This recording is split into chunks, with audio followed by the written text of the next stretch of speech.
If you have been experiencing a little discomfort in your relationships, it can be relationships at work, with your friends, with your family, with your partner. In this video, I'm going to share a technique, a method I've been applying to shift my perspective about relationships. Welcome back to another video. My name is Melisa. If you have been watching my channel, you probably know that I'm starting a business. As you can imagine, a lot of things happen. You are presented with a lot of different experiences, different challenges when you are creating a big change, when you are working on creating something big in your life. And in my own journey, in my own process, relationships has been an important subject. I went from, I'm still working on a lot of patterns and aspects of my personality, but I've been working on shifting from being a very empathic person and a people pleaser. The first thing I would say, most people, the first thing that we have to learn is to set out boundaries with ourselves and with others. In my own process, I went a little too hard in that process, in that phase of learning how to do it. I went from not knowing how to set out boundaries, and this is very normal. I don't feel ashamed to share that that's what I had, what I experienced. I went from not knowing how to do it, from not doing it at all, to give everyone boundary to set out boundaries very strongly in a way that felt like, as many people say, they felt like walls. I was creating a lot of separation with people. And I want to say that the fact that I went through that very intense experience, like it wasn't that progressive, that smoothly for me to do the process of setting out boundaries. I'm thankful today that I had to really invest in learning my own way. Like, okay, I know it's a thing that you have to set out boundaries with people and with yourself. How does that look like for me? I have read books. I'm happy to recommend a few of the books that gave me ideas, but I didn't fully feel like, okay, this is my thing. This is what matches my personality. This is the way I want to do it. It was only until recently that I learned about Ho'oponopono. It's a beautiful, beautiful practice that I am going to link before, so you can give yourself the opportunity to learn about it and apply it into your life. It's very connected to the method I'm going to teach. So it was only until recently that I was like, this is what feels good for me. This is the way I want to approach relationships. This is the way I want to relate to people. This is the way how I do want to set out boundaries with people. I wanted to share that it's not coming from a book. It's not coming from, a week ago. It's been a long process. I want to say that probably it's been a year, or a year that I started applying these things, and now that I see the beautiful benefits, and I feel like the things that I've been doing really work and give me a lot of peace. The first thing I invite you to do is to find your own form of taking note. I love journaling. Journaling has been big for me. I'm an artist, a graphic designer. I went to school for an art school, so doing things with my hands always it's special. It feels good, but you might be a little different, so just find your own way to reflect, to meditate, to take note of how you feel. That's the main thing in this process, is to understand first before telling the story of the person did that, the person say this. It's just like, let's forget about that for a little bit. Let's just go back about to understand how you feel and breaking down that feeling, like when this happened that day, I felt this way. Once you understand how you feel, I want you to reflect a little bit if you have felt the same way in the past before this experience. Let's say I can share a little example of what is presenting recently for me and also for my sister. We both are going through the same subject these days, and we got to the same conclusion, and we got to apply the same thing, which is super wonderful because we both are experiencing the same wonderful feelings. So in my sister's case, for her, she didn't feel seen by the person. She's having a little situation at her work. In my case, the feeling was that I needed to save people. Once we have clarity on how we feel, we can go back in history, and yeah, we realize, okay, yeah, since I was little, I used to feel, my sister, let's say, I used to feel the same way with my dad. And here's the thing that I really want to share in this video. I feel like I've been marinating this feeling, and I think it's a good opportunity to share it. We are ready to hear and to understand this idea. We love our parents. We think they're the most wonderful humans, and we are aware and we appreciate and value everything they have done for us. The thing is, we all have, as adults, as grown-ups, we all have layers of trauma experiences that have shaped the way we are. So I think we're ready to understand that no matter how great our parents were when we were little, no matter how much effort they put in raising amazing kids, it's never gonna be enough of what they do, because there's not a way to read exactly the mind of a child. You might be saying things to make your parents happy, but you might be experiencing something different. So that's part of the human experience. We have been for many years now working on healing your inner child and working on trauma and all these things, and I feel like in a way it created a lot of resentment or a lot of fear in the moment we look at our past and our parents, and it's nothing. For a lot of us, I want to say, it's not about them.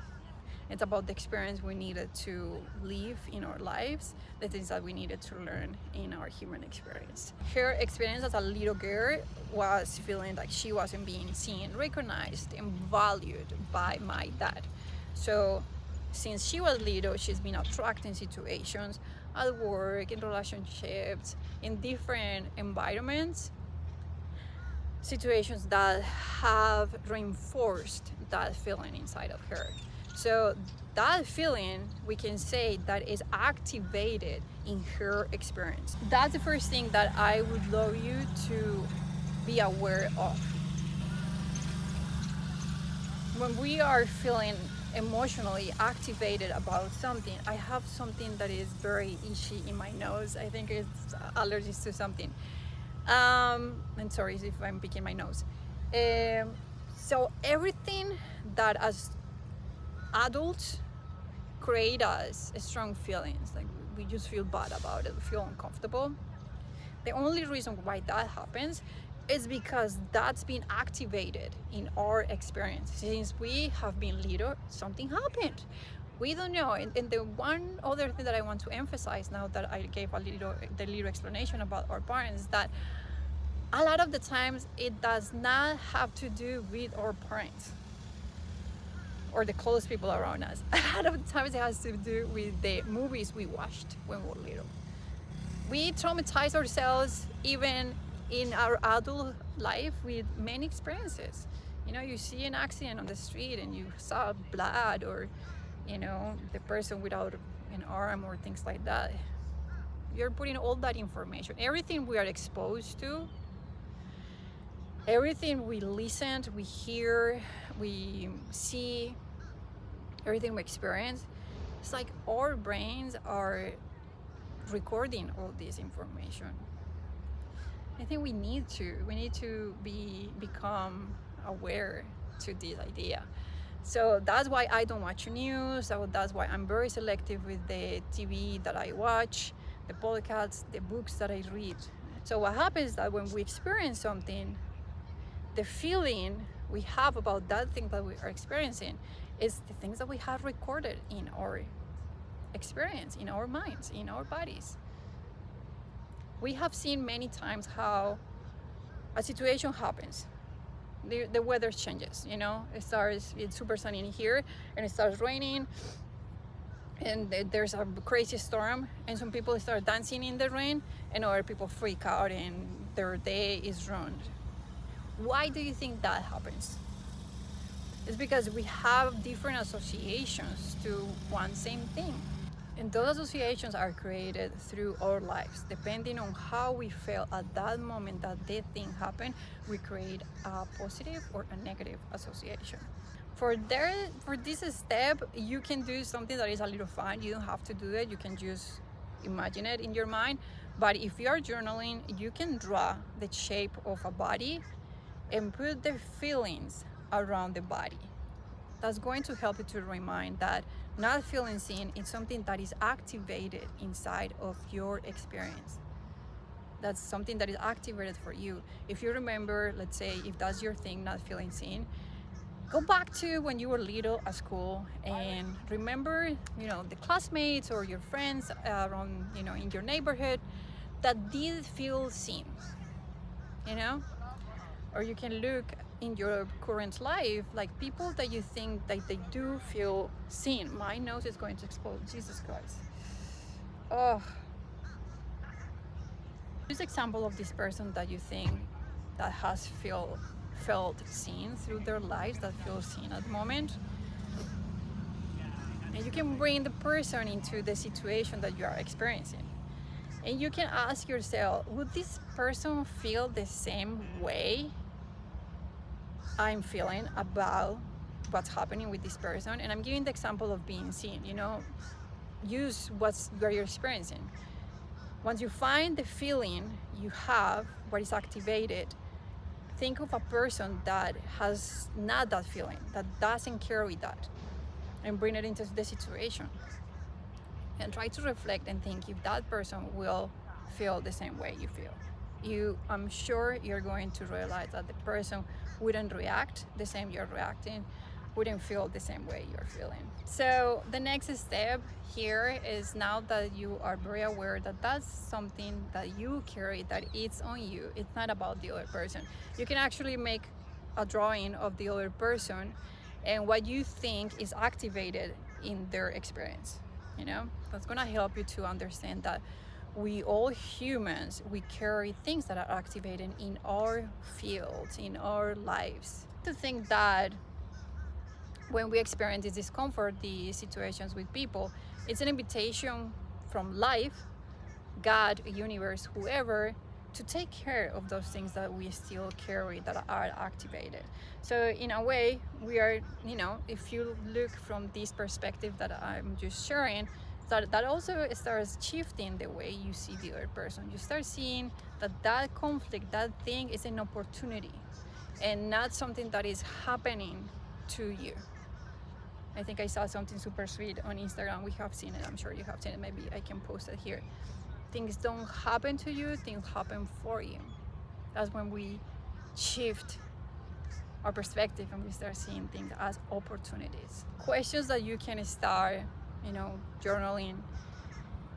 Now that I see that the other person, and we have here this, like we all carry our baggage. Now that I can see that the other person has their own baggage and I have my own baggage, can I see it with compassion?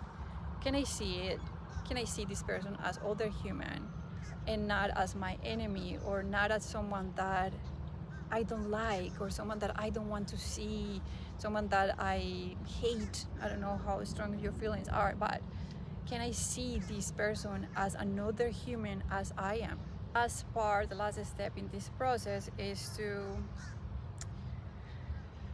ask yourself, and this is going to require a lot of effort because it's not easy. We are so used to reacting and relating to relationships, conflict in a not very productive way.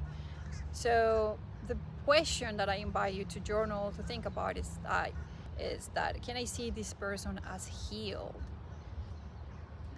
I struggle still with the word heal, but can I see this person as they are finding clarity and they are overcoming this aspect? In the moment we give ourselves to look at people from that perspective, we are also allowing ourselves to feel like other people can think that of us. We arrive to that place that we all are one. We all deserve the same things. We might have been struggling learning different things. The fact that we are facing a challenge, that doesn't make the other person a wrong person, a bad person. That doesn't make you a bad person. Again, it is an opportunity for you to shift something inside of you, to maybe let go of something that you don't even want to carry anymore. You don't want to feel not seen anymore in your life. So in the moment you realize that you don't feel seen in your life, just it's because you learned it from when you were little, but that you now are capable of shifting, of reframing that you might have other people that do see you. You might not be as aware because you've been operating from that same place, or that you can create situations where you do feel seen. You know, you can go on the streets. If we are going to work with example with the subject of feeling seen, something very powerful that you can do is to volunteer to give something nice to someone, and you're going to feel in the moment this person feels that gratitude for what you're seeing, for what you're doing, they're going to see you, they're going to feel grateful for you.